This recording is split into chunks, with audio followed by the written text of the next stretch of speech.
finish the jury instructions, we could do them on Friday. But even if we finish the jury instructions today, instead of doing closings tomorrow, the state is asking to adjourn until Monday. The reason the state is asking that is Sergeant Smith's wife, son, and daughter are wanting to fly to Washington, D.C. for National Police Week. They have a vigil Friday night in honor of Sergeant Smith and other officers that have lost their life in 2021. And then there is a memorial reading of the names on Sunday. State's understanding is those three would be able to be back Sunday night to be here Monday morning for closing arguments. They would prefer to be here for closing arguments, and they want to be at the National Memorial as well. Obviously, they can't be at two places at one time. The state does not believe that one-day continuance would cause any prejudice in this case. The jury's already been admonished about not watching this case or reading about this case in the press. The court doesn't have to indicate why we are not convening on Friday. The court can simply indicate previous commitment. We're not having court on Friday. We will resume Monday with closing arguments. So that's what the state is requesting. Mr. Hawbaker? Thank you, Your Honor. We're not unsympathetic to the request of the family, but our job and primary concern, and frankly close to only concern, is are two things essentially. One is to make sure that Mr. Lang has a fair trial and also his own safety. In as regards to the latter, if we do this continuance and not move ahead to Friday, we would be prepared to argue Friday morning. I do suspect we would quite easily be able to complete the jury instructions this afternoon. Then that would involve additional transport of Mr. Lang. The second is the general concern about an unneeded delay. While I understand the state's position and the court has done the admonition, the more time elapsed, the more risk that there is that the admonition could fail when jurors are left idle and not in the courtroom and not deliberating. That is more so, Your Honor, given the reason for this. As I understand it, that this would be the end of the National Police Week. That is memorial, and the fact that the event is going to happen on Friday and Sunday, as Mr. Hamlin talked about, will be in the news.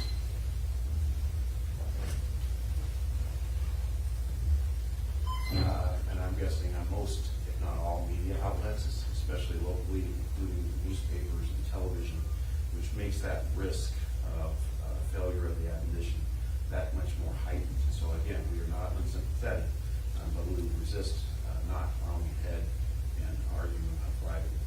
Again, assuming that we can get the jury instructions completed on this afternoon, and I have no doubt that we can. All right. I intimated to counsel the first time this was discussed, I believe it was at the pre-trial. I'm not sure what day it was, but it was before the trial started, that I would be willing to entertain a delay, and that it would need to be made. And I was anticipating it was coming on Wednesday or yesterday.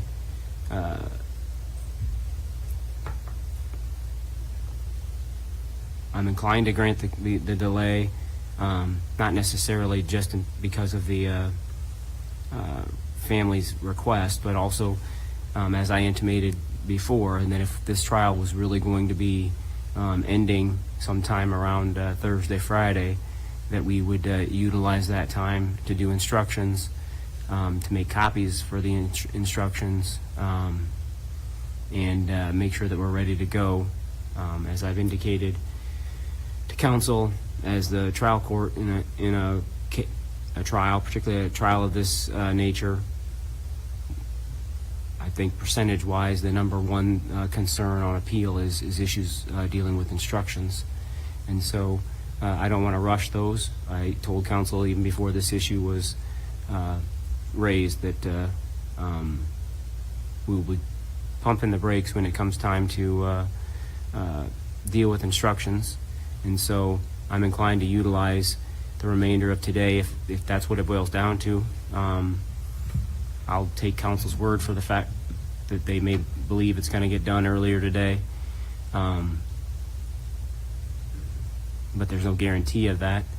And so it'll be my intent to utilize the remainder of whatever's left of today and potentially tomorrow to hash out the instructions, and we'll have the jury ready to go on Monday. So plan accordingly, counsel.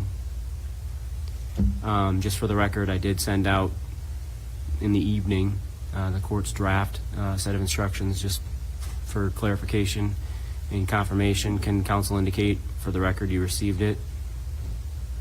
I received them, Your Honor, but I was not able to review them last night. Yeah, that's fine. I just want to make sure you got them. Yes. I don't want to have anything that's considered ex parte where I sent it to one and it failed for the other side or anything of that nature. How about from the defense? We received it, Judge. Great. Okay. We all have technical issues, but we had something going on there back from the media, low battery or something. We don't need to go on the record. We'll just go off the record here for a second. But low bat. I apologize. My laptop decided to crash. Okay.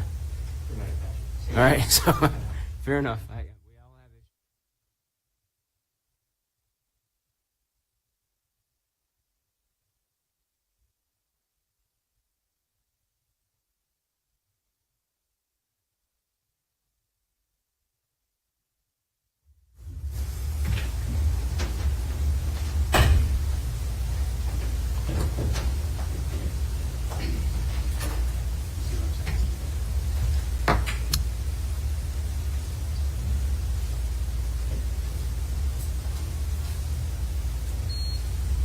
All rise for the jury.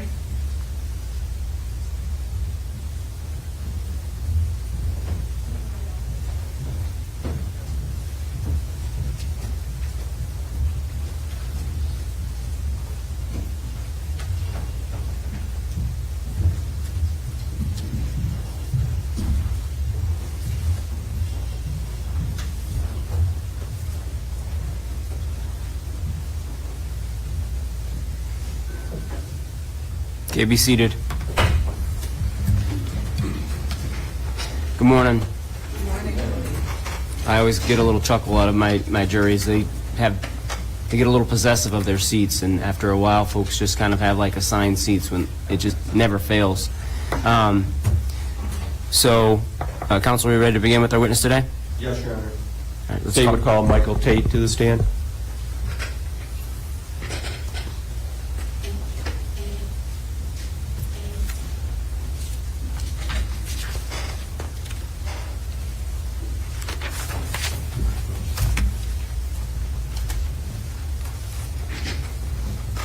Come on up, have a seat, or have a seat, just come on in.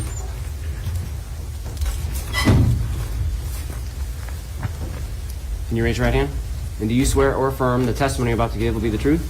I do. Have a seat, please. Thank you. Can you tell me your full name? My full name is Michael Martin Tate. Can you spell your last name for us? T-A-T-E. Thank you. You're welcome. Counsel? Thank you. Mr. Tate, where do you work? I work for the Iowa Department of Public Safety, Division of Criminal Investigation, Criminalistics Laboratory. And what is your title there?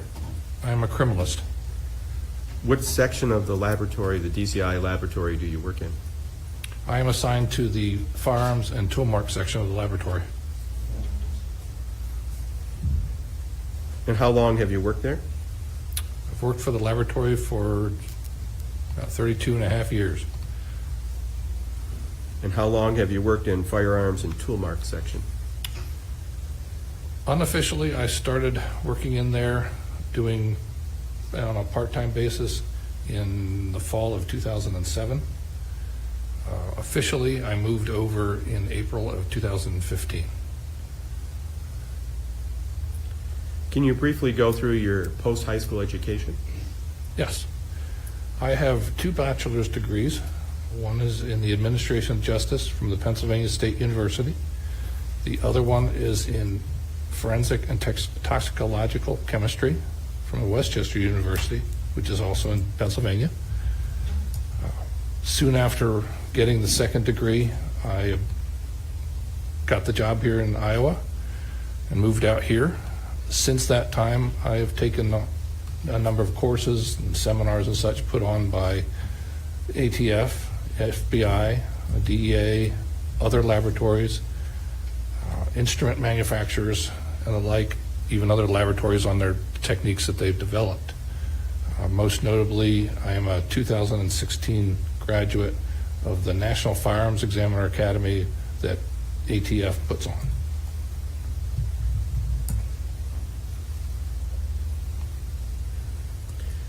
Mr. Tate, I want to talk to you about some things you examined in this case, okay? Yes, Did you examine a Mossberg Model 512 gauge pump action shotgun? yes, sir, I did. And when you examined it, explain to the jury what process, how did you examine it? Well, once I obtain the evidence that I'm asked to examine from the laboratory's evidence room, I'll take it back to my section and check to make sure the box is in fact sealed, break the seal, make note of it whether or not it is sealed, break the seal, and then open it up and start taking notes about what I see in the box before I even remove it from the box. And then I go on and go through it, noting things like the make, the model, the safety, where's the safety positioned, where's the serial number, and all those things, are they intact? And does it appear at face value to actually be in a functional state when I've received it? Once all of that is done, I will test fire the gun to make sure that in fact will fire what the cartridge or shot shell that it's expected to. And I'll take it into our range, and a minimum number of shells we usually put it through, or cartridges, is 3. So in this case, did you examine the 12 gauge shotgun? I did. What type of condition was it in? It was kind of dirty. It had what I thought was a type of insulation. It reminded me of this denim insulation that we have actually as soundproofing in our range. It was all over it. And so it's fairness to you, you didn't see pictures of how the shotgun was collected at the scene, did you? I did not. Did the shotgun, did it function the way it's supposed to? Yes, it did. And did you test fire it? I did. And did it work appropriately when you test fired it? Yes, sir. And did you fire 3 rounds? At least 3, yes. Okay. May I approach the witness, Your Honor? You may.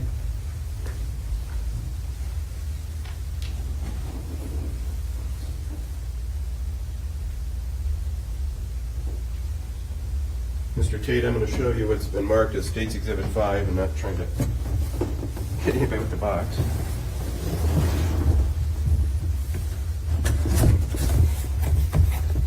Is this the shotgun you examined?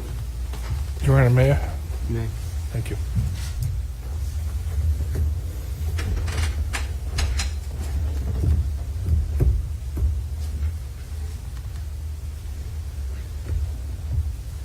Yes, it is.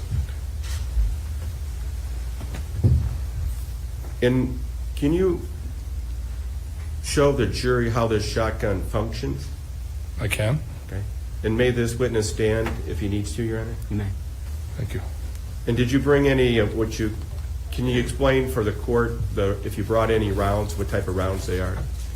Yes, what I did bring today was a number of, called, and easiest way to say it is they're dummy rounds.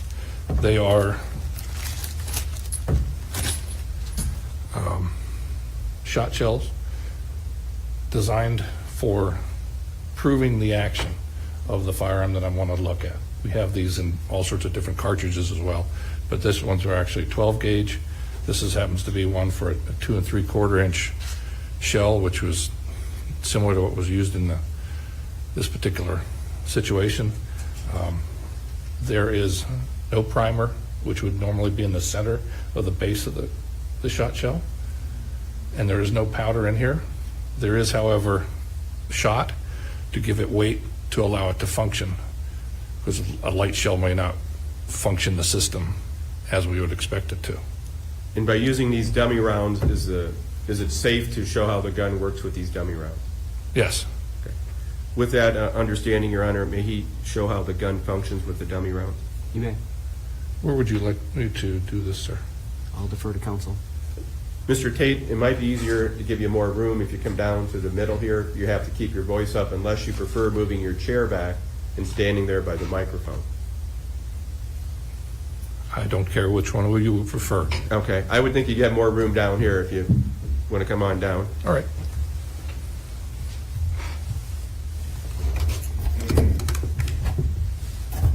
And I can get the box out of your way.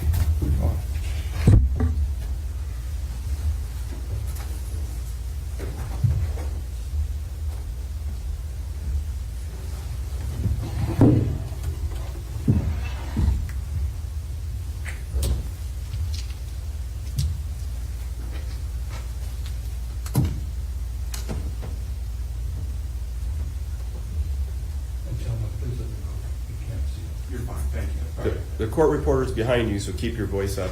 I will try this. Okay. Let me know.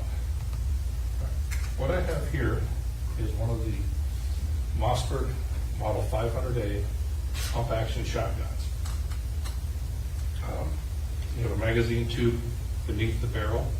This happens to be chambered to fire the 2 3/4 inch shotgun, 12 gauge shotgun shell. You can also fire, according to the barrel here, 3-inch shot shells. By pump action, what it means is that, in fact, to load the chamber, which is up here on this portion of the barrel, the back portion, closest to the receiver, as you work the action. I am depressing the pump release or magazine release button, which happens to be on the underside here, just so I can show you the action. That is how it's opened when it's empty. When it's fired, the normal mechanism will actually release the system and allow the shooter to manually pump it without pressing this button. Right. And if you can show us with the dummy rounds how you would load it and how it works if a shot is fired.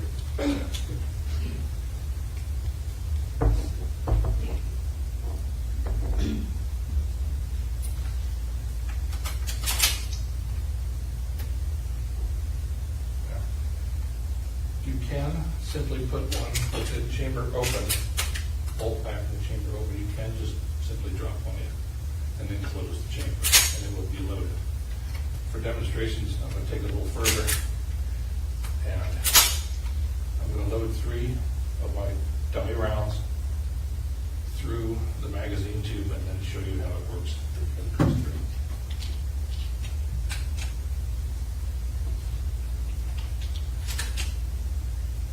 How many rounds would fit in the magazine in this gun?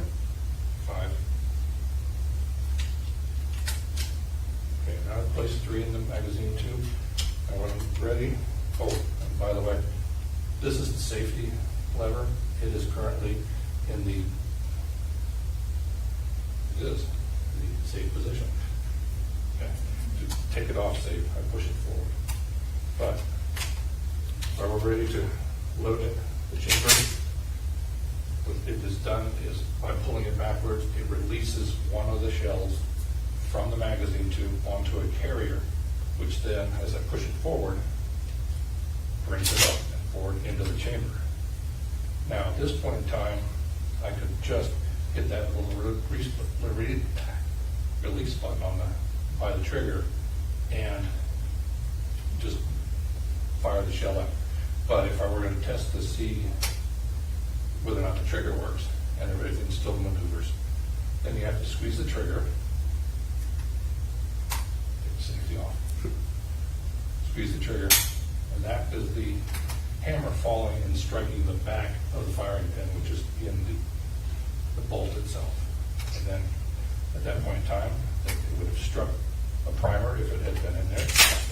And then to load the next one, just simply pull it back, go forward again. And again, same sort of thing. So, Mr. Tate, as you hold that there, what would happen is if you fired the gun, would the shot shell eject automatically? Not automatically. Okay. The shooter actually has to pull this back. So after, just so it's clear, so after the 12-gauge shotgun is fired, even with the slug, it doesn't make any difference, right? That's correct. You have to actually pull it back to eject one. With this particular shotgun. Okay. A semi-auto shotgun, you do not. But this one you do. Yes, So you got to pull it back to eject. yes. Then how do you, if you want to fire a second round, what do you have to do? Well, by pulling it backwards, you're ejecting the old, and then the mechanism releases one from the magazine tube, if there happens to be one, and drops it onto the carrier, which then, as you take the forearm and push it forward, brings it up, and then the bolt pushes it into the chamber. So there's two actions, one to pull it back to eject, Correct. and then pull it forward. Yes, Now it's ready to be fired. yes, So after those two actions, separate actions, you still have to pull the trigger. that's correct. Okay. Thank you.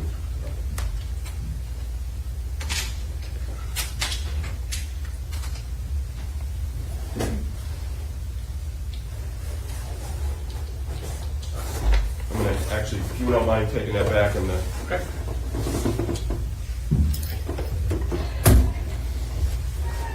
Mr. Tate, I'm going to ask you if you would put the shotgun back in State's Exhibit number 5, but also I was going to ask you for safety purposes if you would put a trigger lock on and explain what the purpose of a trigger lock prevents happening. The trigger lock, and this is specifically a trigger lock. There are also other locks. They're called cable locks, and they will slip through. This is the loading opening in this case, and in through the chamber, the bolt opening or the ejection port. You can use those as well.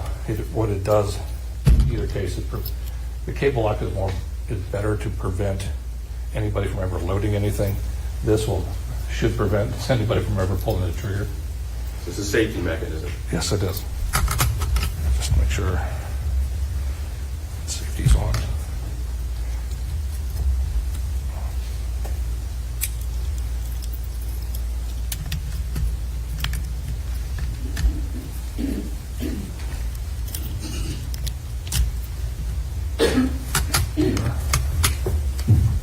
Sorry, muzzle's going to come your direction.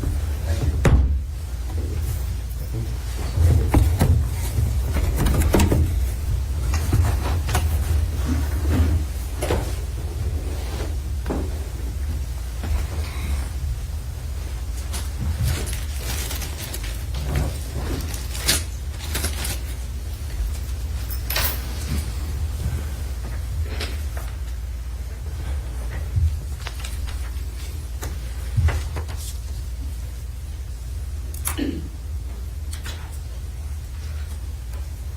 Mr. Tate, I want to ask you about some other items you examined. Did you examine that would be your lab item number 28, 3 Winchester rifle shot shells that were removed from the defendant's sweatpants? Yes, And also 1 rifle shot shell that was unfired that was removed from the kitchen? It would have been your placard lab item number 26. yes. And were you able to tell with those 4 unfired shot shells, would they have been able to fit into the Mossberg 12-gauge shotgun we just looked at? Yes, They would work in that gun? yes, they would. May I approach, Your Honor? You may.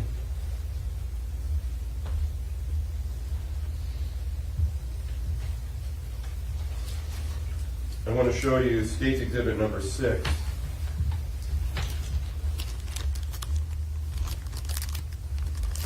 These are 4 fired 12-gauge shot shells that Tara Scott collected at the kitchen of the defendant's home. Did you look at these items? Yes, I did. And when you looked at these items, what were you looking for? when I look at ammunition and ammunition components, I'm looking to see, well, could they have been fired in the firearm that was presented to me for examination? Were they fired? Do they have anything in particular about them, such as markings, to tell me who made them and what they could have had in them at the time? And how do you go about determining, in this case, if those 4 shot shells, 12-gauge shot shells, were fired from the Mossberg 12-gauge shotgun? Well, when we make our comparisons, the test fires come into use. The test fires that I took when I took the shotgun into the range and fired it, I will look at the tool marks that are made from the face of the bolt of the shotgun and any other portion of it, such as the ejector or the extractors that are on it, and look for those marks on the shot shells, as well as the firing pin impression. Those tool marks are all going to be unique to a gun, because with use and time, it changes. It changes from gun to gun as they're made in the factory. So what I would have done is, taking each of these, I would have looked at my test fires under what we call a comparative microscope. And what that is 2 single-stage microscopes that are connected together with what is called an optical bridge. And that allows us to look at both stages at the same time and make our comparisons. And did you do that in this case? I did. And what was the results of your comparison?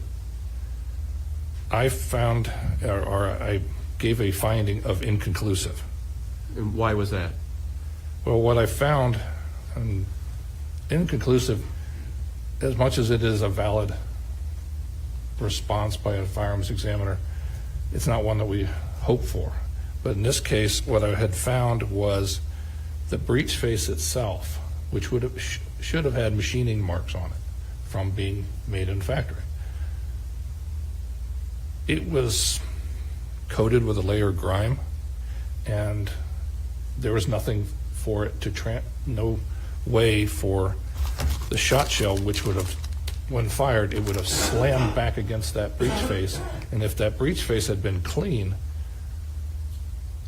that harder surface would have transferred its imperfections to the base of this shot shell, or any of these shot shells, and the test fires as well.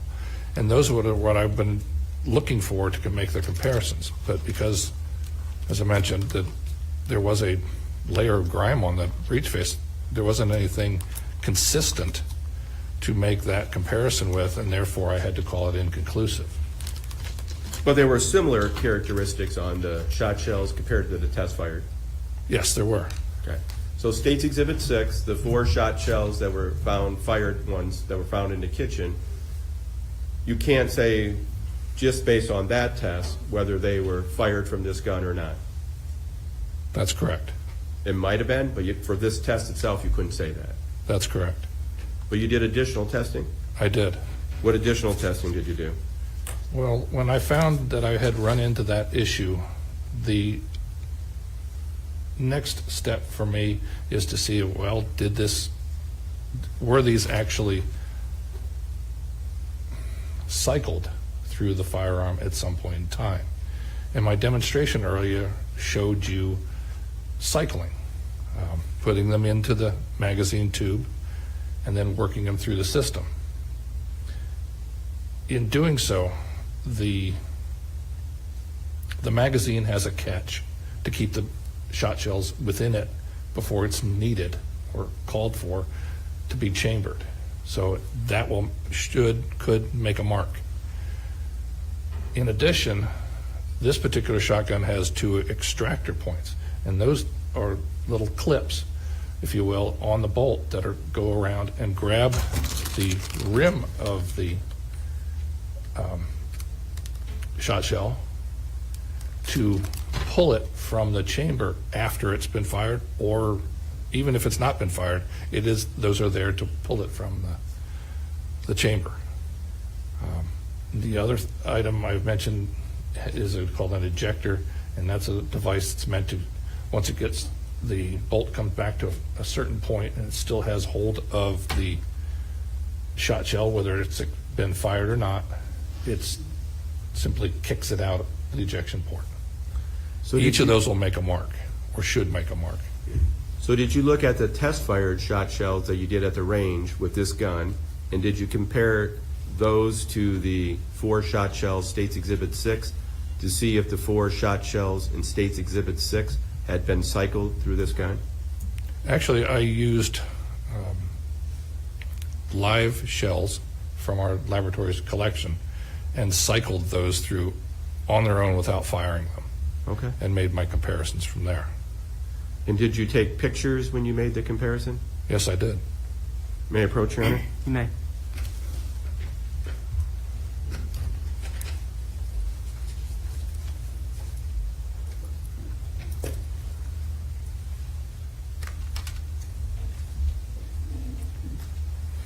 Thank you.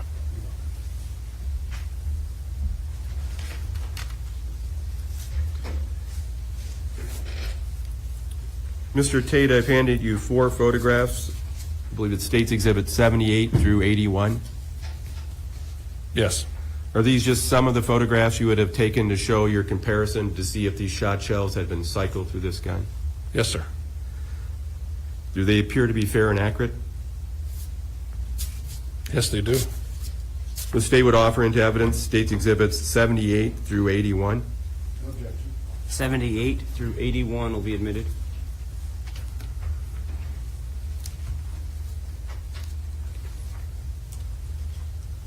Permission to publish? You may.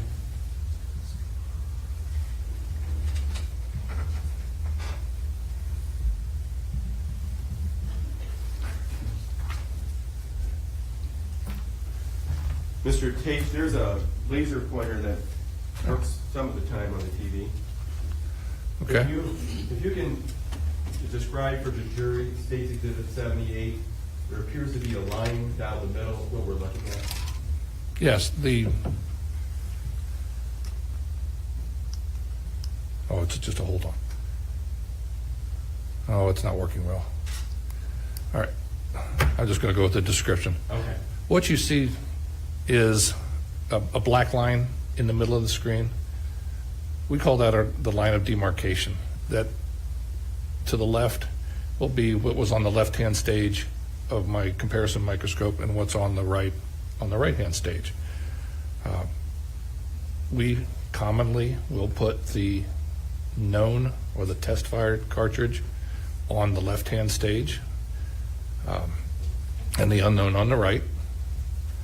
And what you're seeing here are marks made on the rim of shot shell mark number 22.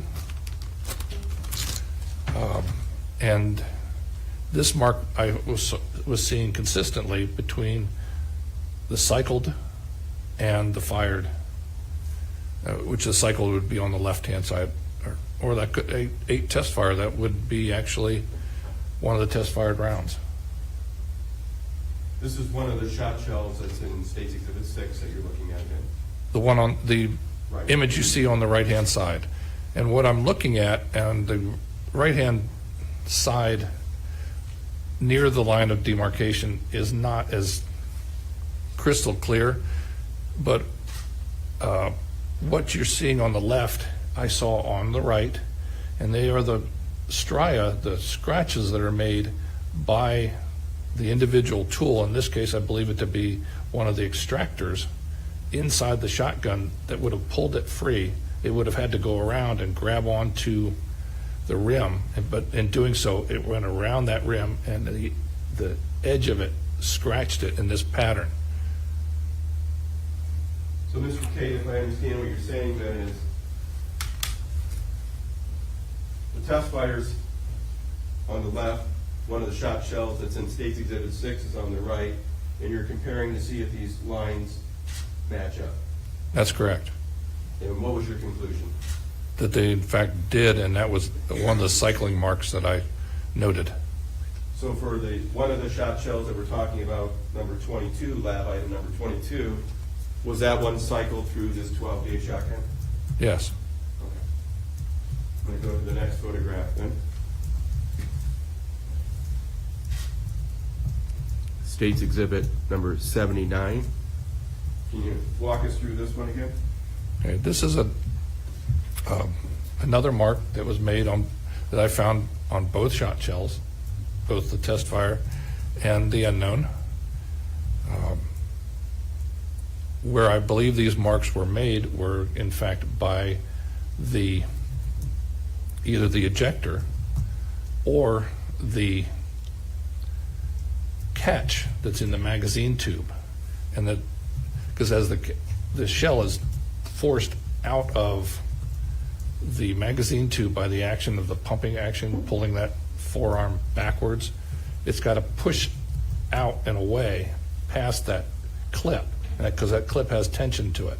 So it is going to scratch it. And these are the marks that I found on the actual base portion of the shot shell, rather than the rim, which is the edge. So for this exhibit, what you have marked on the right-hand side is lab item 23. That's one of the shot shells in State's Exhibit 6. That's correct. What was your conclusion on this one? That it was cycled through this firearm, the shotgun. The 12-gauge Mossberg shotgun. Yes, sir. And the next one is State's Exhibit number 80. and again, if you would walk us through what you did with this one. This is the same sort of thing as with State's Exhibit 22. This is Exhibit 24. This is the rim mark that I was found on, obviously the test fire on the left, the unknown on the right, And what was your conclusion when you made the comparison? that this shell, number 24, was cycled through the Mossberg. And finally, the fourth shot shell that's in State's Exhibit 6. Should be State's Exhibit 81. Yes. Again, tell us how you did the comparison in this one. This is the same sort of comparison. This was actually on the face of the cartridge, or the shot shell itself. And by face, I'm talking about what we call the head stamp area, or the very base of it. And again, the scratch marks are similar to what I saw on it. And there was a photograph from item 23.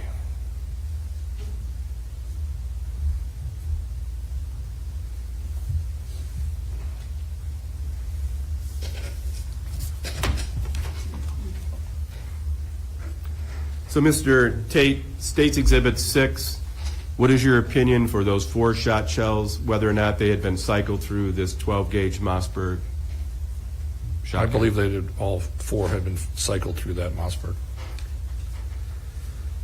Did you also get to look at, may I approach again, Your Honor? You may.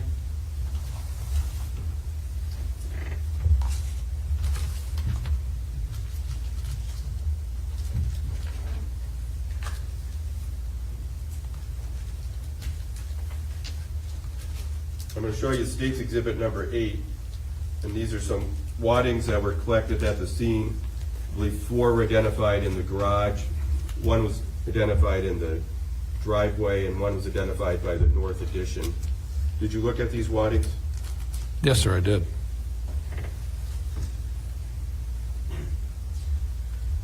When we say waddings, what does that mean? Waddings are individual components within a shot shell that are placed there by the manufacturer to fill the gap that's within it. It depends on the manufacturer and what they choose to do when they build a shot shell, whether they're going to use plastic, cardboard, some sort of wax paper, or anything of that nature. The wadding will follow the projectile out the barrel as it's fired, and is often found at scenes. And prior to coming to court today, did you have the ability to take a shot shell apart to show us the components of a shot shell? I did. And do you have that with you? I do. With the court's permission, may he use this as a demonstrative evidence, Your Honor? May. Thank you.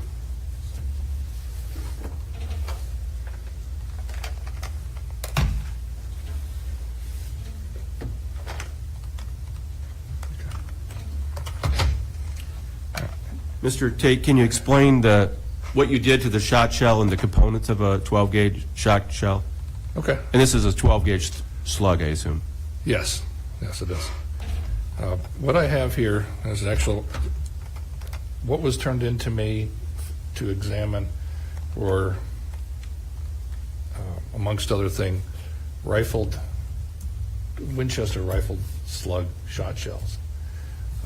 They had two different markings on them. I went into our collection, if you will, and disassembled one of each different kind of marking to bring along today.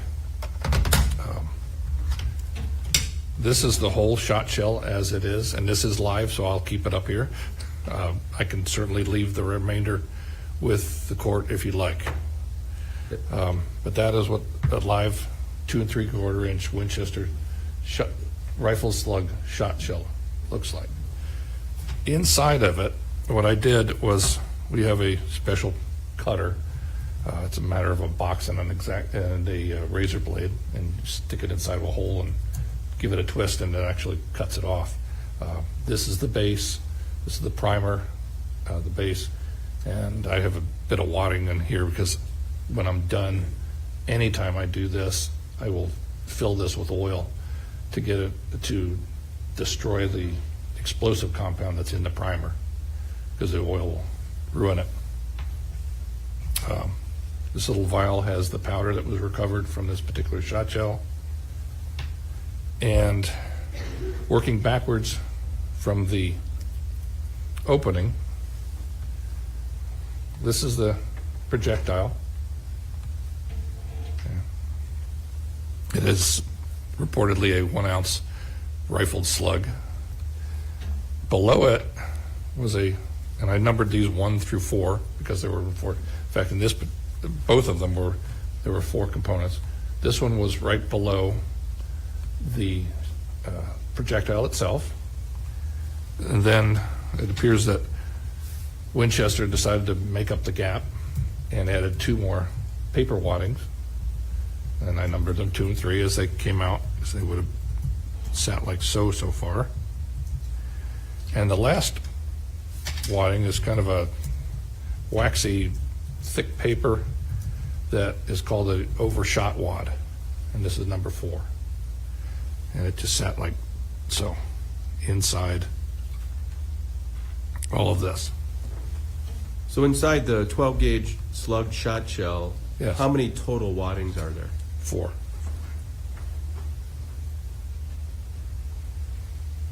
In the one that you just showed us, are they paper or plastic waddings? These are all a paper, essentially. Do they have some that have a plastic wadding? They do, and there was the differences, I'll show you here in a moment, is that there were 2 different designations on the shot shell itself. One of them had the shot shell length below what says Super X, and the other one had it running along the side. The one I just showed you had it running along the side. This one that has it below it, I disassembled one of those as well, and its wadding was somewhat different.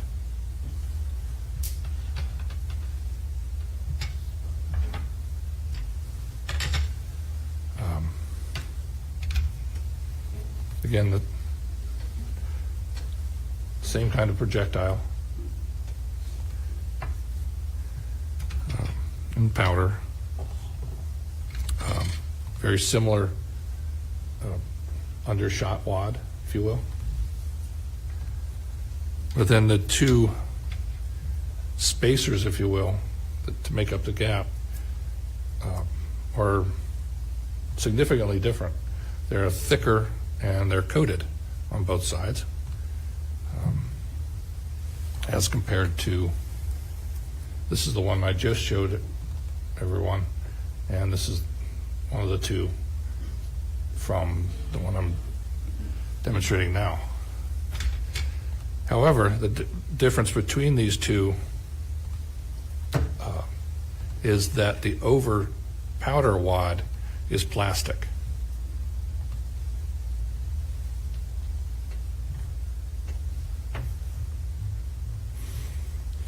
And again, the total number of waddings for that one equals how many? 4.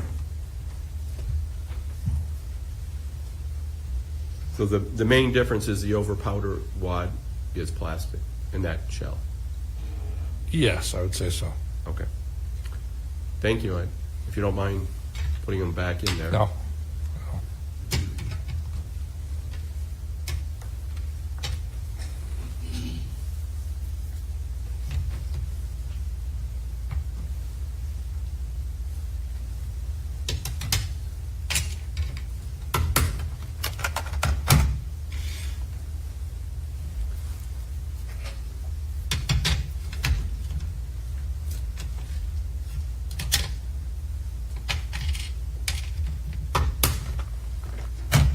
So then in front of you, what was collected, the 4 wads from the garage, the one from the north addition and one from the driveway, States Exhibit 8, those 6 waddings. What did you do with those? What did you do for comparison purposes? Well, I would have taken them from the box and then, having disassembled one of each of the shot shells, I would have looked at them and compared them to try and get an idea of which kind of shot shell it was fired from, or which marking was appropriate to which shot shell. And were you able to make any determination? Yes, I believe I was. And what were you able to determine? If I recall correctly, they were the one with the paper wadding, paper over powder wad. Did you look at some metal fragments as well? I did. I want to show you States Exhibit number 8A. These were collected by Tara Scott in the garage, 2 metal pieces of fragment. Okay. Did you look at those? Yes. And were you able to make any determination about those 2 pieces of metal?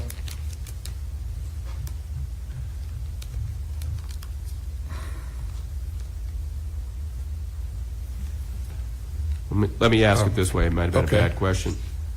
Were these 2 pieces of metal in States Exhibit 8A consistent with a part of a slug? Would you mind if I open them up? It's been a little while. No, no. Okay. Please feel free. Thank you.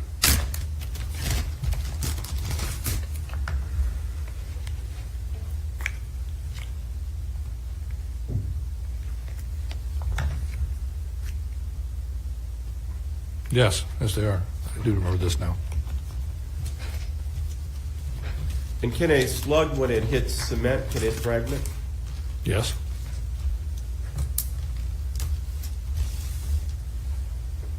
Then also States Exhibit number 10, this was a piece of metal that was collected from a windshield of a Bearcat. You want to look Oh. at that? Yeah. Are you able to tell us if that's consistent with a slug as well?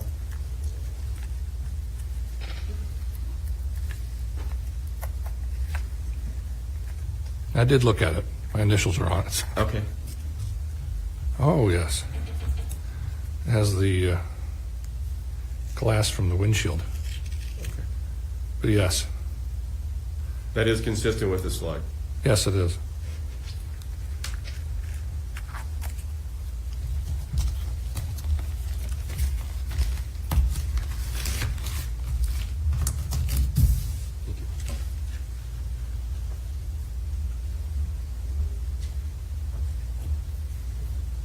Then finally, there was actually 2 things. look at the other one. Did you also examine Sergeant Smith's rifle? Yes, I did. And did you compare it to two shell casings that were found in the garage? I did. Were you able to tell if those, one shell casing was in the garage and one was in the landing. Were you Okay. able to tell if those two shell casings were fired from Sergeant Smith's gun? I was, and I did. I'm going to show you next, State's Exhibit 7. It hasn't been offered in evidence yet.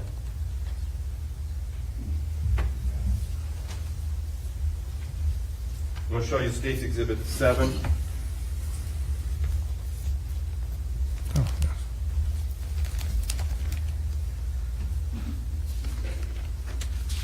These were items that were collected from autopsy. Did you have a chance to look at them? I did. And the items in the box, there's waddings and metal fragments. Did you look at the waddings? Yes. Are they consistent coming from the 12-gauge shot shell? Yes. The metal fragments, are they consistent with being fired from a slug? They're consistent with being from a once part of a slug.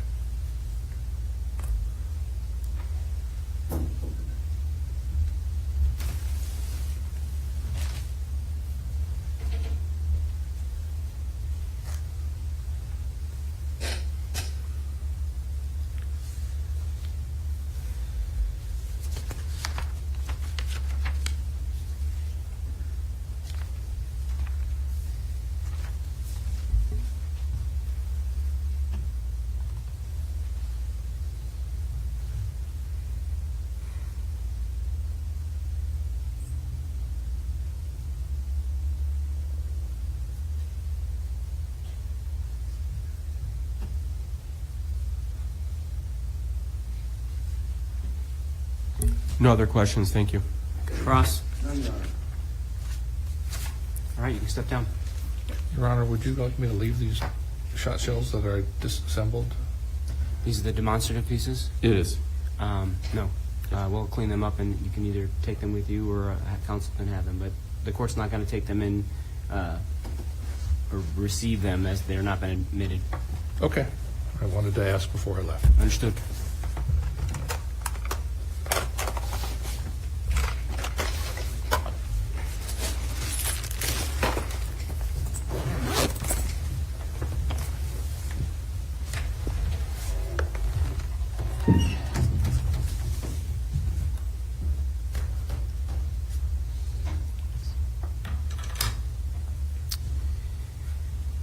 Ladies and gentlemen, just for a minute, I'm going to have you step out. This is going to be a very brief recess. So just stay in your jury room for a second. All rise for the jury.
Okay, be seated.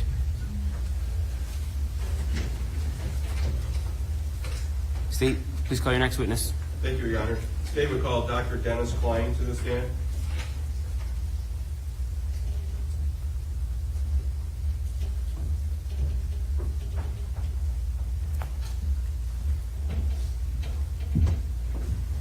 Do you swear or affirm the testimony you're about to give will be the truth? Yes, I do. Have a seat, please.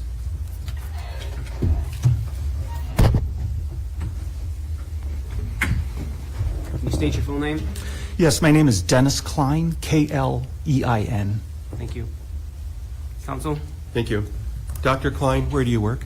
I work at the Iowa Office of the State Medical Examiner. What is your title there? State Medical Examiner. And how long have you been Iowa State Medical Examiner? Since 2018. Excuse me, 2016. And prior to being the State Medical Examiner, what was your position at the office? I was Deputy State Medical Examiner from 2000 to 2016. What are some of your duties as the State Medical Examiner? So one of my primary duties is to administer the office, so I provide a supervisory role and administrative role for the office.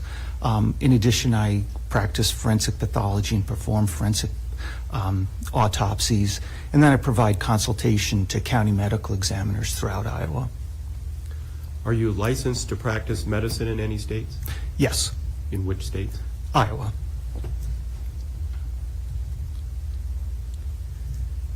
Can you briefly go through your post-high school education?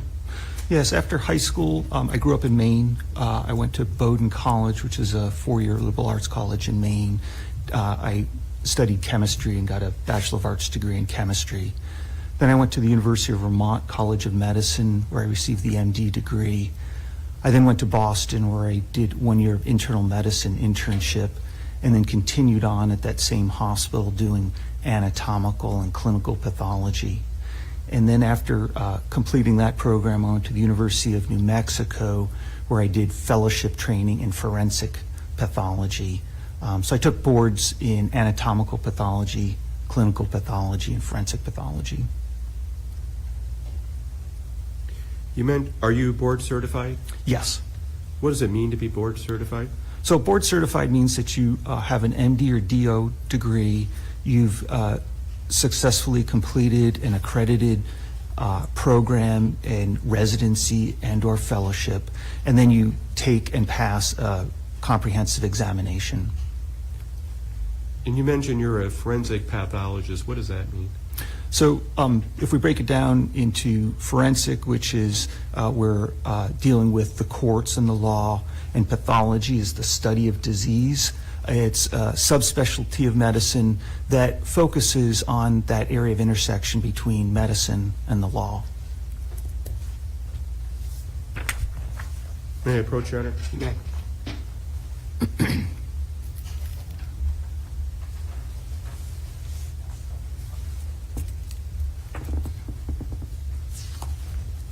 Dr. Klein, I've handed you what's been marked as State's Exhibit number 12. Do you recognize this? Yes, I do. And what is this? It's my curriculum vitae or my resume. The state would offer into evidence State's Exhibit number 12. No objection, Your Honor. Exhibit 12 is admitted.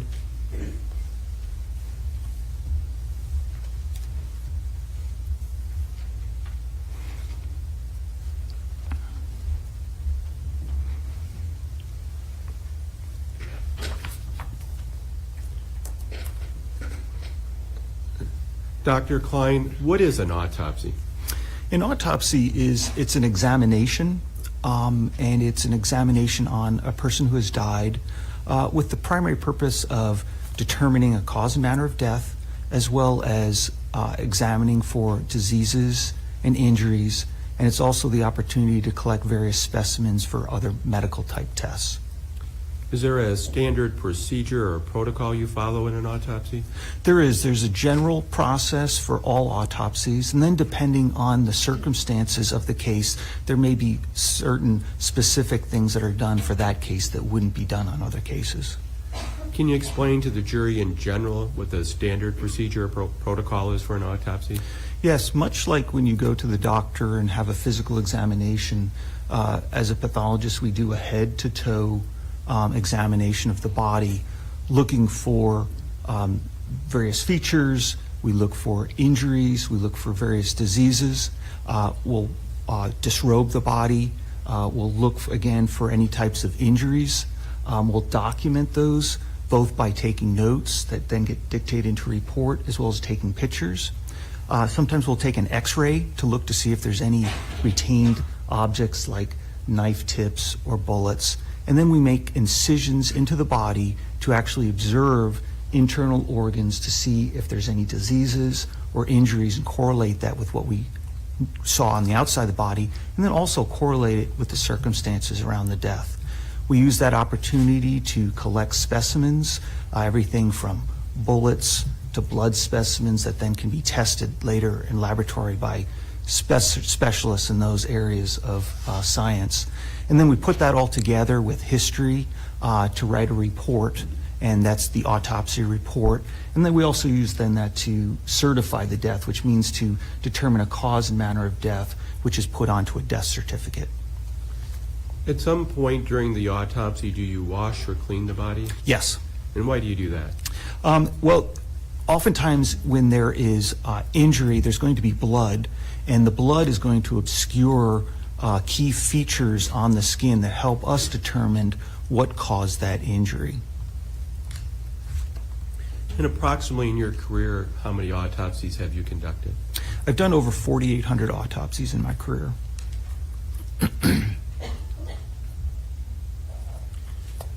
I want to turn your attention to this case. Did you perform an autopsy on Sergeant Jim Smith? I did, yes. And did you follow the standard protocol? Yes. Can you explain on the external examination what you observed? Before we disrobed the body, we did notice that there was a tear to the clothing. I was most focused my attention on the upper left chest. Mr. Smith was wearing a body armor vest. I noticed there was a tear on the strap near the upper left shoulder. I also noticed some tears of the clothing. Some of them may have been from medical personnel, and I also noticed some tears in the left pant leg. Then when we removed the clothing, I did notice that there were major injuries that were consistent with firearm injuries.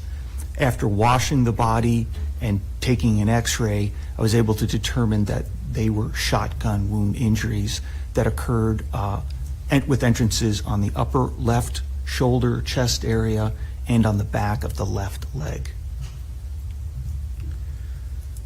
Do you determine person's height and weight at autopsy? Yes, we do. And what was Sergeant Smith's height His 5'9" and his weight? was 154 pounds.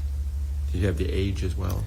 I was told he was 51 years old, and he was consistent with 51.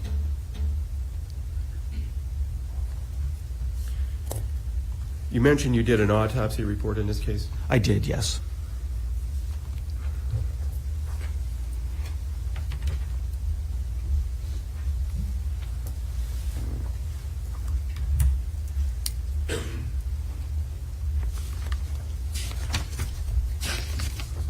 Dr. Klein, I've handed you what has been marked as State's Exhibit number 11.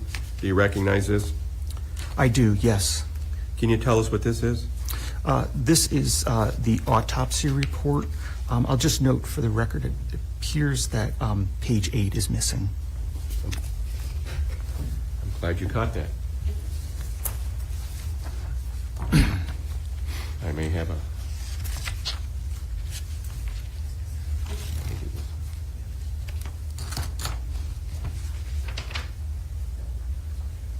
May I approach your arm? You may. I'll staple this later, but I'm including a page 8. Yes. Thank you for catching that.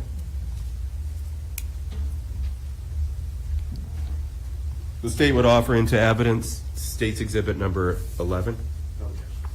11's admitted.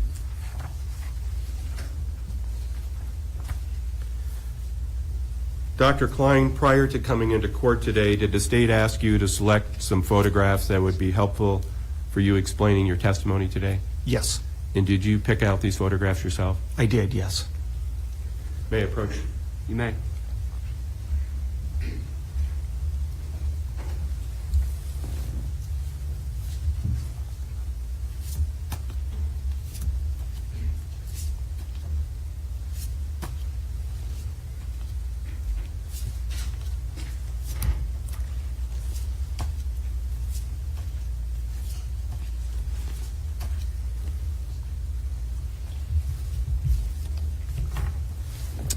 Dr. Klein, I've handed you States Exhibits 82 through 94. Are these the photographs you would have selected?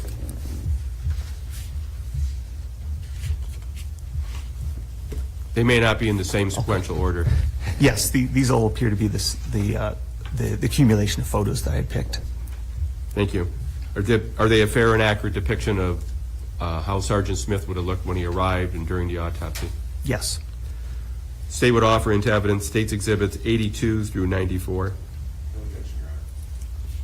82 through 94 admitted. Can we approach, Your Honor? Can your attorneys approach? Yes.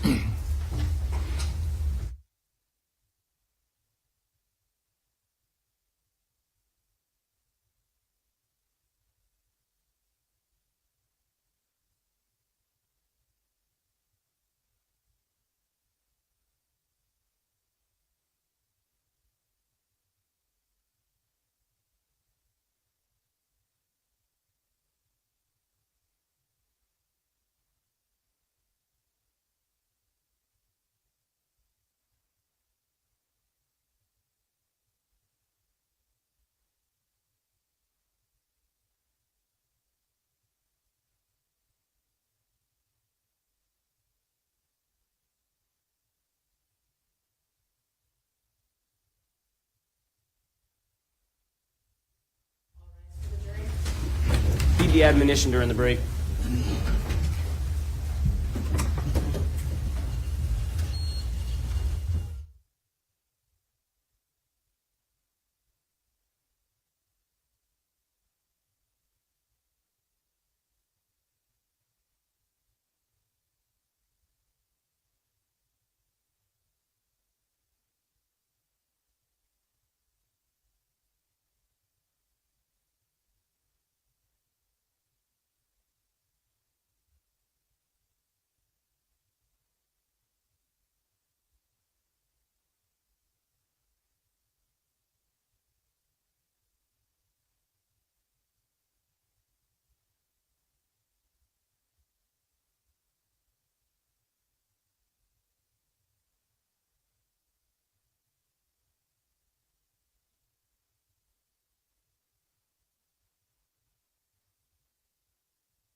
All right, be seated.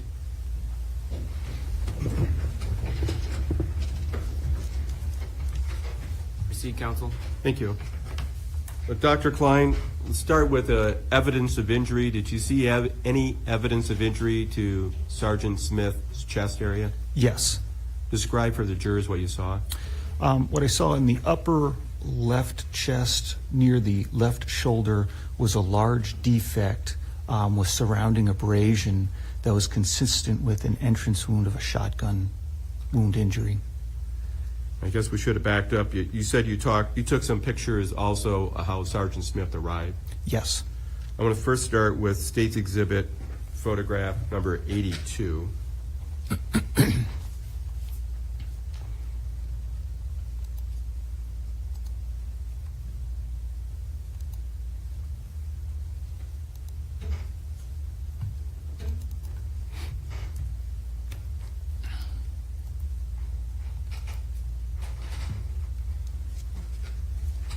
And Dr. Klein, can you tell us why you selected this photograph? So this demonstrates that the body bag, as we received it, was received in its intact form. So that blue tag with a number on it, that holds the zippers closed. So we know that from the scene to when we did the autopsy, no one had access to the body bag, to the inside of the body bag. And we also see that James Smith labeling that this is the correct body. The next photograph, I want to go with State's Exhibit 83. So this is a photograph of the body bag zipper being opened, and before we've done anything, we've done any cleaning, this is what we received. And so you can see that there's blood and there's defect up on the upper left chest, and hence the reason to remove clothing and to clean the body to really evaluate the injuries.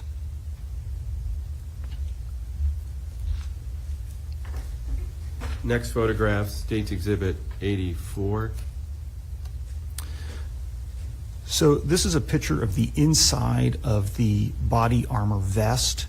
You can see on the left, on the left strap. So we're looking at the inside of the body armor, and you can see compared to the strap on the right, the one on the left has a darkening and tear. And this was a result of the shotgun slug entering the body just underneath the body armor vest. The next photograph will be State's Exhibit 85. And these photographs are a little bit difficult just because of the dark nature of the clothing and the dark nature of the blood. But we can see this is the pant leg of that was removed. And you can see the darker staining on, this is the back, the left pant leg. And I'm not sure the jury will really be able to appreciate that, but there was about a 3/4 inch defect in the back of that pant leg, which corresponds with an eventual entrance wound that we saw on the back of the left leg. So you mentioned, the next photo, State's Exhibit 86. Tell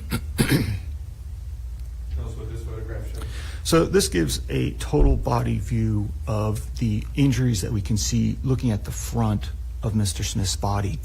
The most important and lethal injuries on the upper left chest shoulder area.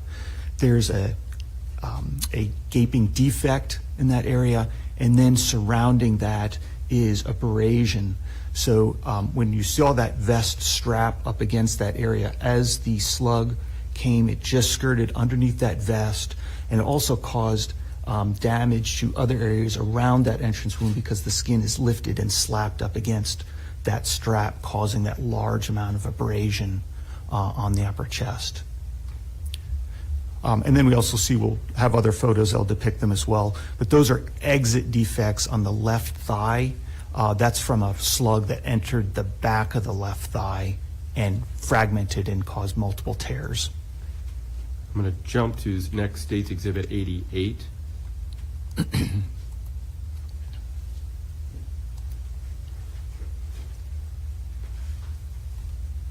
you describe what this photograph is?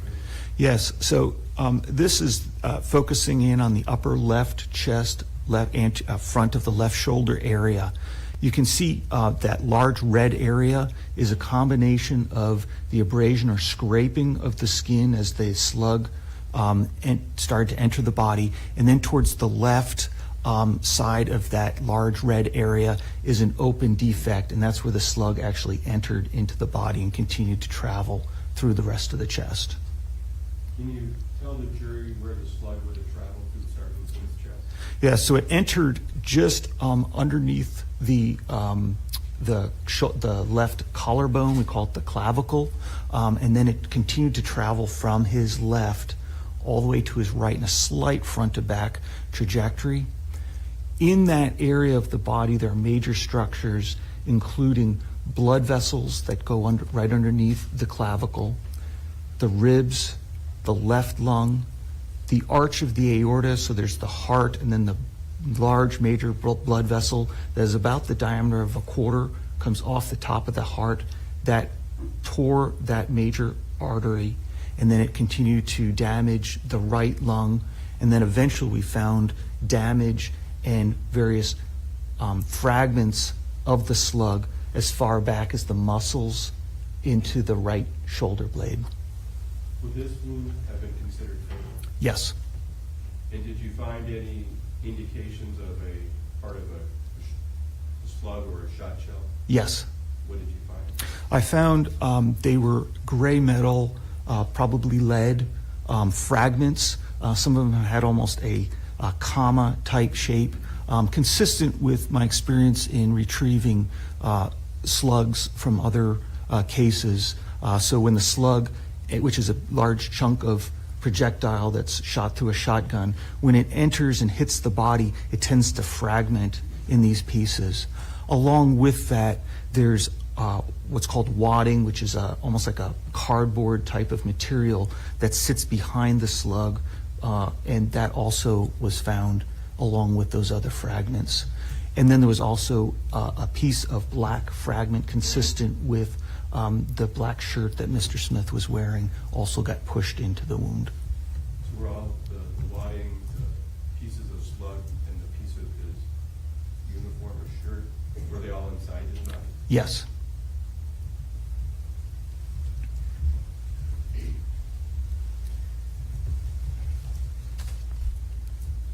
I want to show you State's Exhibit 94.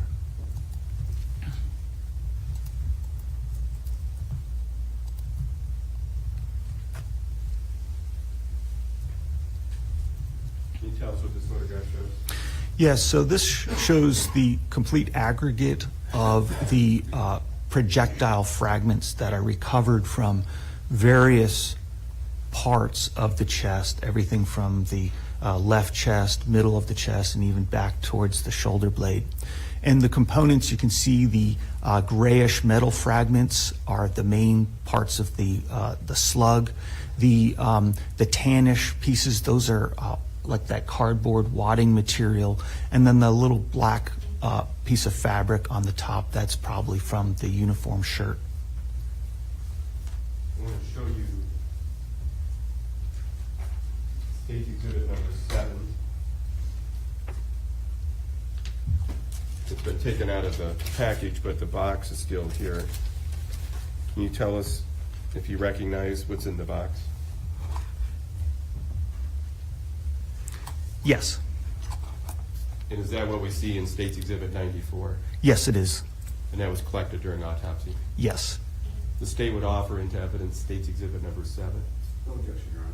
7's admitted.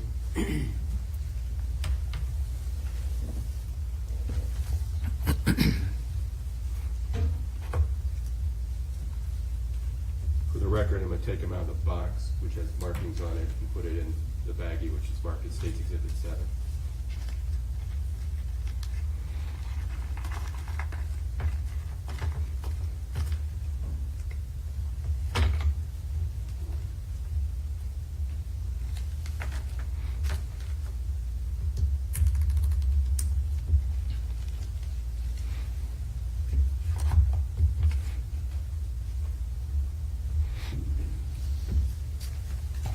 Dr. Klein, were you able to make any determination about the trajectory of the slug that entered Sergeant Smith's left clavicle? Yes, it was predominantly a left to right trajectory, slightly front to back, and slightly downward. Did you also look at Sergeant Smith's extremities, his arms or legs, for injuries? Yes, Did you see any to his legs? yes, Did you see anything consistent with a bullet wound? yes. Can you explain to the jurors what you observed? So on the back of the left thigh, so that's between the hip and the knee, there was a round defect that was consistent with an entrance of a shotgun slug. And next to that, so towards the middle portion of the thigh, was a tear consistent with an exit wound. I'm going to put up State's Exhibit 93.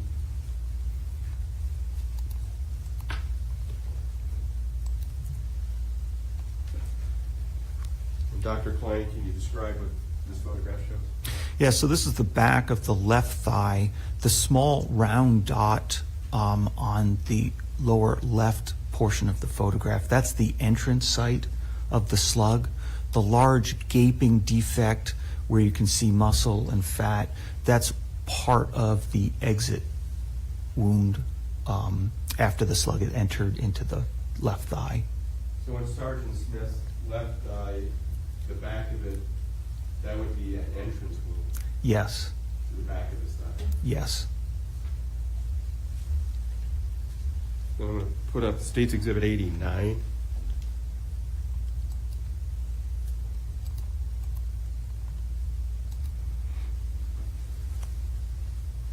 Can you tell us what this shows? So this is shows the middle towards the center of the body and the front of the left thigh, and you can see there are two gaping wounds. The wound to the left, you can see that there's. Can I use a laser pointer? You can try, but people Okay. have trouble with the TV absorbing it. Right there. So that's what's called a marginal abrasion. So marginal means that it's beside something, and abrasion means it's a scrape. So when you have an abrasion next to a exit wound, it suggests that there could have been what's called shoring, so some sort of support of that portion as the fragments of projectile exit the body. And really what's happening is as that force of the projectiles coming through the body and that skin gets slapped up against something, and that could be a belt, a piece of clothing, another piece of body part, a floor, anything that allows that skin to slap up against it can cause that type of abrasion. So in this photograph, this is the front of Sergeant Smith's left thigh. Yes. So he would have been laying on the ground with his thigh on the cement in the garage and get shot in the back of the thigh. Would that be consistent with that short wound? I think either really tight clothing or maybe his other leg, so his right leg could have been resting on that area. I'm going to show you State's Exhibit number 90.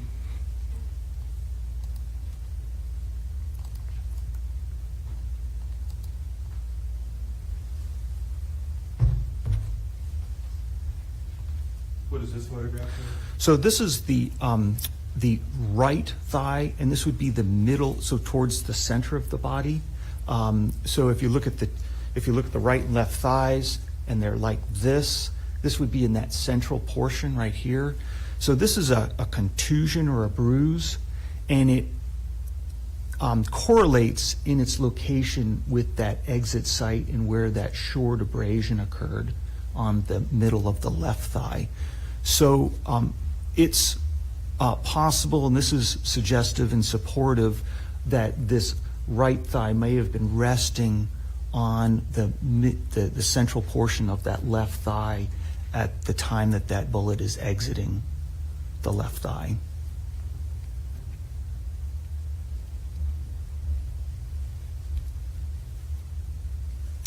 Now, would this wound have been a fatal wound? I mean, not with this one particular, but the one to his Sergeant Smith's left leg? Yes, it could have been. It, as the projectile entered, it damaged a lot of muscle, but also damaged the major blood vessel that runs along the left thigh bone.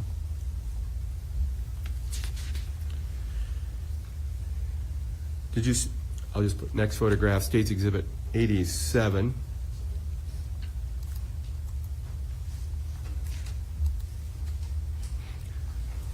Can you tell us what this photograph shows? So this is the left temple area.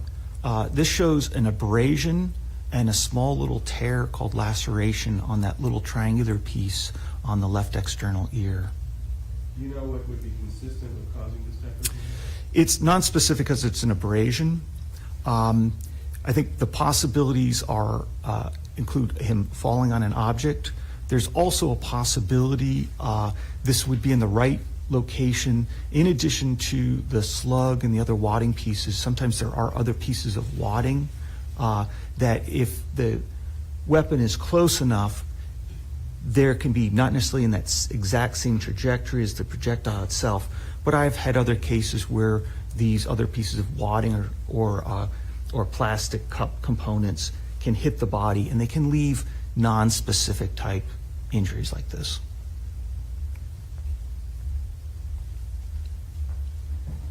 Next photograph, State's Exhibit 92.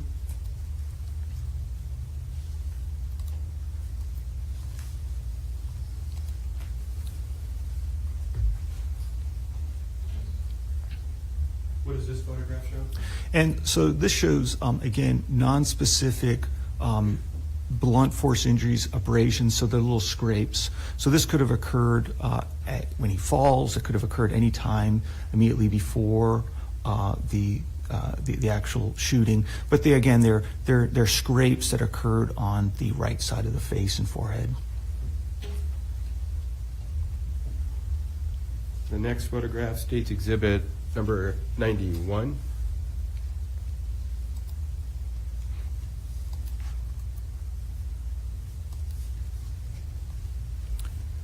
And this is the back of the right forearm near the elbow. And then again, this is an abrasion, so like a scraped knee, probably from during the fall after he's been shot.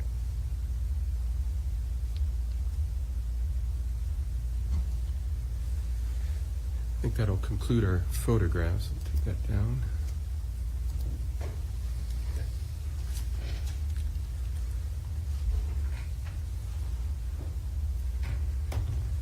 In this case, Dr. Klein, were x-rays done as well? Yes. And did they show anything? Yes, they showed the X-rays absorb energy, so lead or dark metal shows up as white areas, and we saw that in the chest area. And they were consistent with the shape and location of the fragments that I recovered. And as part of an autopsy, is a toxicology analysis done? Yes. And why is that done? It's a standard protocol for us to do toxicology. It does give additional information around the what substances that person may have had in their system at the time they died. And in this case, was there anything determined from the toxicology analysis? Yeah, toxicology testing was negative.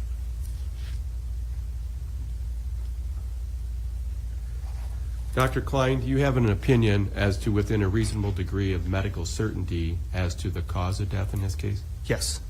And what is your opinion? Shotgun wound of chest. And what is the basis of your opinion? My autopsy findings. And do you also give an opinion as to the manner of death? Yes. And is that a medical finding? Yes. It's not a legal conclusion? Correct. You have an opinion as to within a reasonable degree of certainty as to the manner of death in this case? Yes. And what is your opinion? Homicide. And what is the basis of your opinion? Both on my autopsy findings and the circumstances provided to me.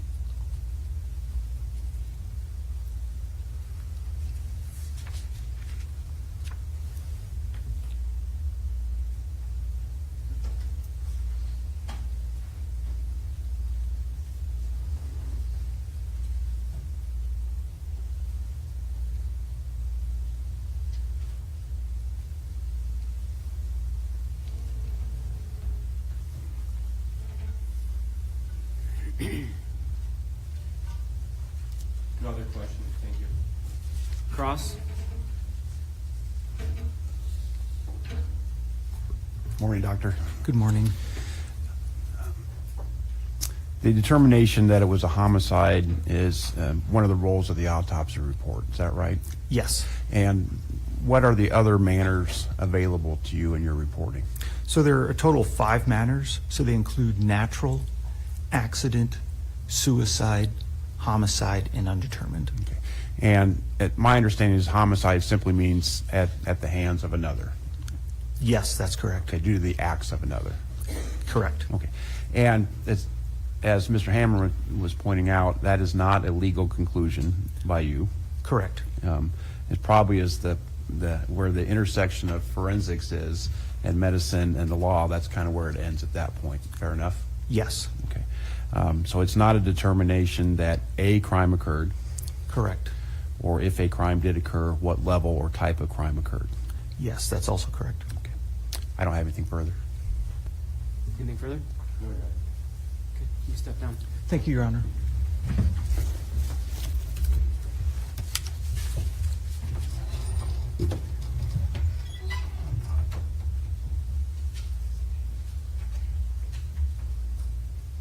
State? Your Honor, at this time, the state of Iowa would rest. Okay. Ladies and gentlemen, I'm going to have you step into your chambers again. We'll take our mid-morning break. We're going to take up some issues, figure out some timeline issues as well, and then we're going to take a break, potentially. So you're free to move about. I want you to come back and at 10 to the hour, okay? Heed the admonition. Just because the state is rested does not change anything regarding the court's admonition. The case has not been submitted to you at this point, so virtually everything I've told you regarding the admonition remains. All rise for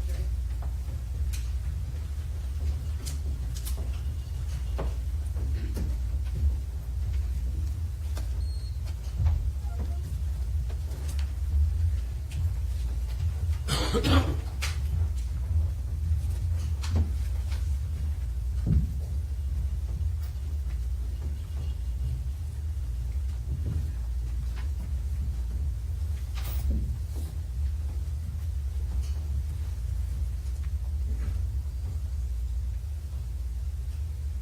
All right, be seated.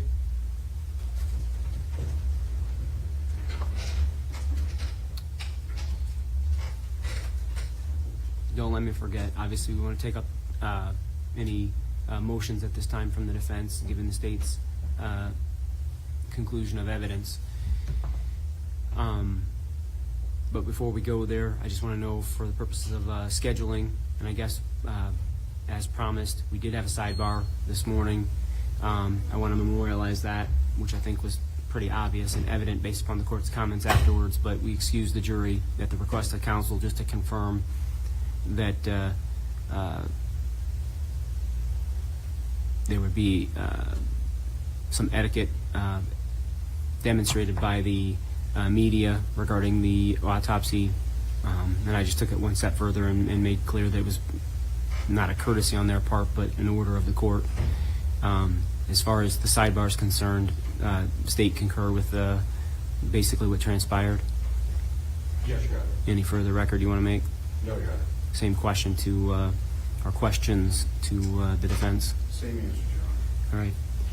All right.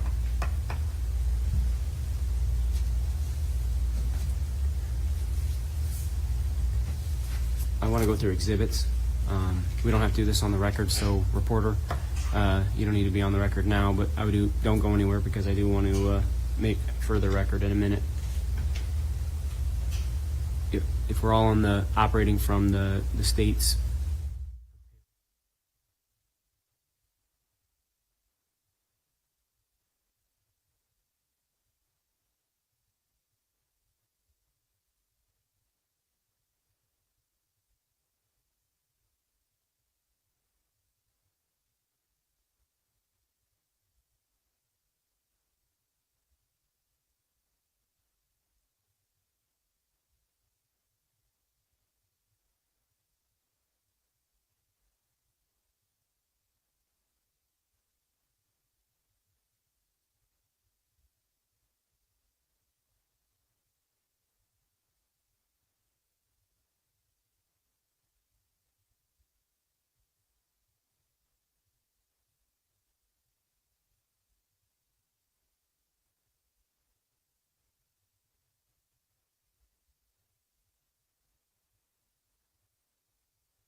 Point rested. We've confirmed the exhibits that have been admitted. Does the defense wish to make any argument at this time? Yes, Your Honor, can I remain seated? You may. Okay, thank you.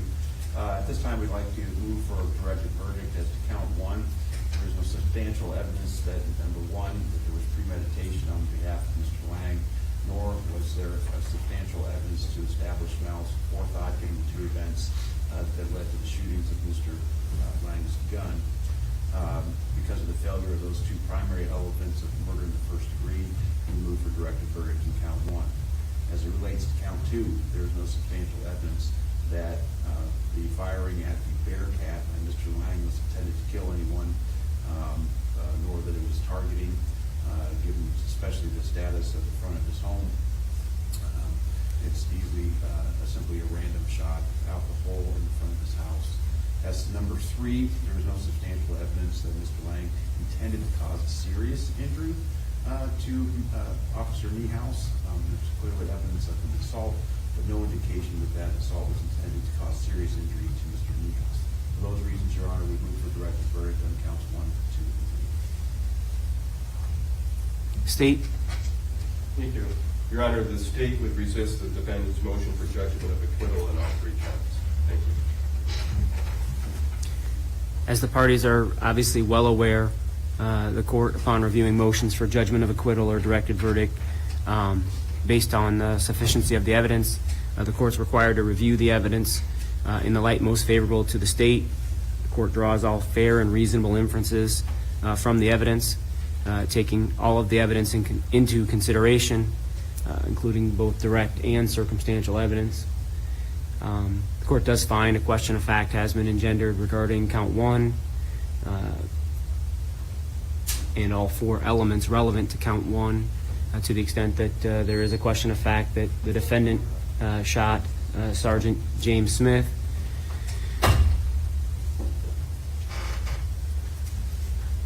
That Sergeant James Smith died as a result of being shot. As the parties are aware, with the use of a dangerous weapon, and that a 12-gauge shotgun by law is a dangerous weapon, that there is presumption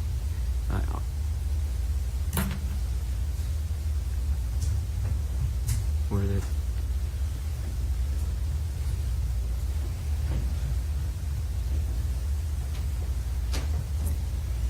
and perhaps I shouldn't say presumption, but certainly the jury can infer from the defendant's use of a dangerous weapon that there was malice aforethought, and that the jury or fact finder can infer the use by the use of a dangerous weapon, malice, premeditation, and specific intent to kill. And so, given the circumstances, the use of the weapon, the court does find that there is a question of fact regarding the defendant having acted with malice aforethought, and that the defendant acted willfully, deliberately, with premeditation, and with a specific intent to kill Sergeant Smith. And so as it relates to count one, the motion is denied.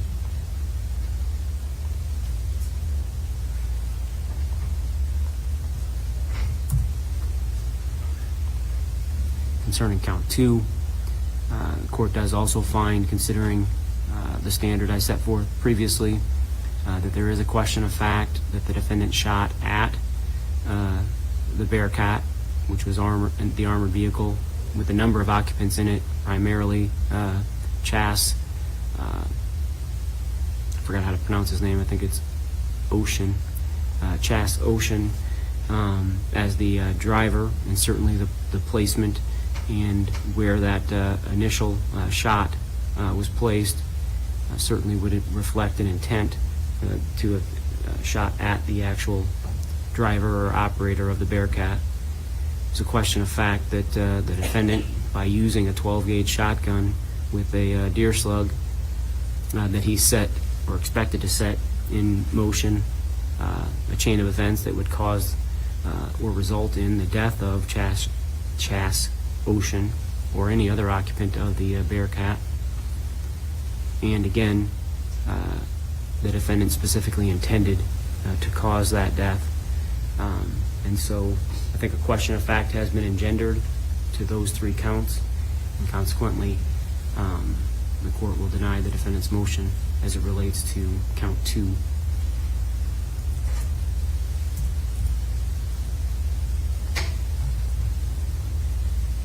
Count 3 is a closer call, and I would agree with counsel to some extent, but the issue here is whether or not a question of fact has been engendered. And so, as it relates to that, I do believe, again, considering the standard I set forth above or previously, that there was an assault upon Cody Niehaus. The defendant, certainly, a question of fact has been engendered that the defendant had the apparent ability to execute the act. And there is a totality of things that occurred throughout the course of this interaction between the defendant and Reserve Officer Niehaus, but specifically the court focusing on the choking of him, that there wasn't, that at least there's a question of fact that there was a specific intent to cause a serious injury, and that at the time Cody Niehaus was a peace officer, and at the time the defendant knew that he was a peace officer. And again, so considering all of those, I do believe that there is a question of fact for the jury as it relates to count 3, and count 3, as far as the defendant's motion is concerned, is also denied.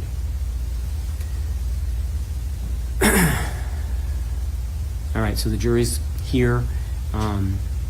At this time, it would be the defendant's opportunity to present any evidence. Does the defense intend to present any evidence at this time? Your Honor, at this time, you can alert the court that we do not, and Mr. Lang is choosing not to testify. I think this would be a good time to make a record in that regard. All right. So, Mr. Lang, I've had conversations with counsel throughout this, and in particular yesterday, just to confirm that we would be having discussions of this nature at some point in time throughout the trial. The decision for you to testify is obviously one that presumably you have had discussions with your attorneys about, and we are at the point then that if in fact you choose to exercise that right, you're certainly entitled to do so. And so at this stage, do you feel as though you've had sufficient discussions with your attorney regarding your decision to testify or not testify in this matter? Yes.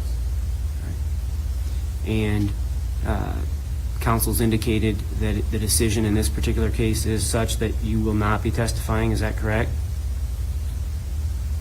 Yeah. Yeah. And do you feel comfortable in that decision at this time?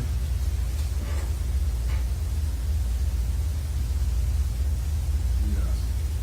Would you like any additional time to discuss that matter with your attorneys before that is a final decision?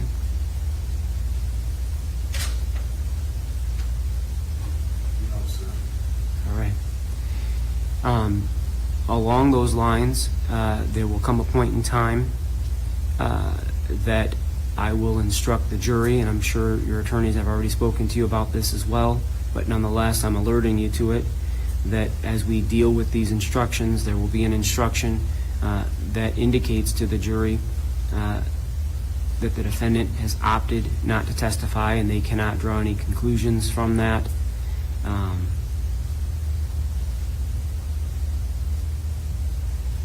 You'll get a copy of it, and we'll talk about that in greater detail, but that's the sum and substance of it.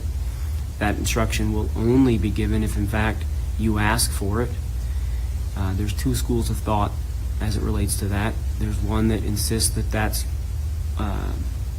something that should be given to the jury to point out that that's your right, and that the court is admonishing the jury that they cannot hold that against you because you did not testify. There's another school of thought that providing that instruction just highlights it and highlights it unnecessarily that you didn't testify. And so that's your decision whether I provide that instruction. And so before we make a final record on the instructions, I will inquire of you whether or not it is in fact your desire to have that instruction submitted or withheld. And I'm just giving you a heads up now to make sure that you and your attorneys discuss that, and again, similar to now, that you've had a meaningful conversation about that and you're comfortable with that decision, whichever way we go with it. If you have any questions about that, I want you to talk to your attorneys about it.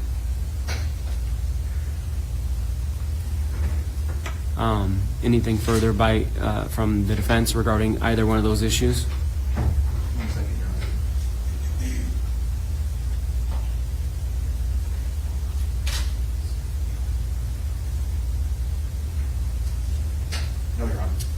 Okay. Can we bring the jury in then? Tell them that we're going to recess. I'll ask the defense whether they wish to present any evidence. Check that box. Tell them we're going to recess until Monday. And then we'll just talk after that off the record informally as to how we're going to proceed.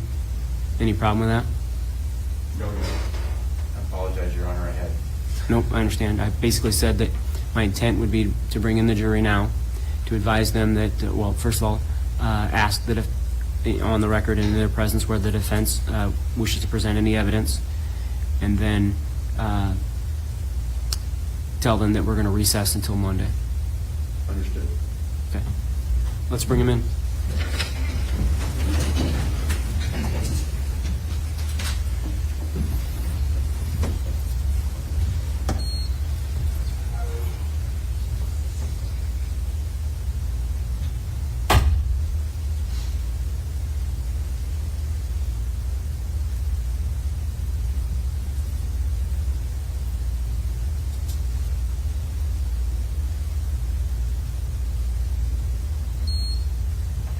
All rise for the jury.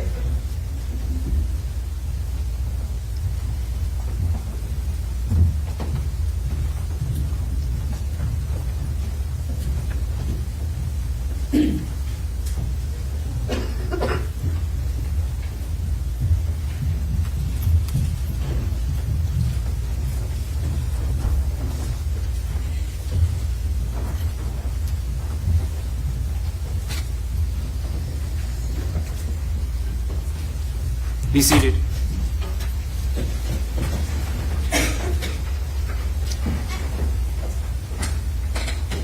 The state's now rested. Does the defense wish to present any evidence at this time?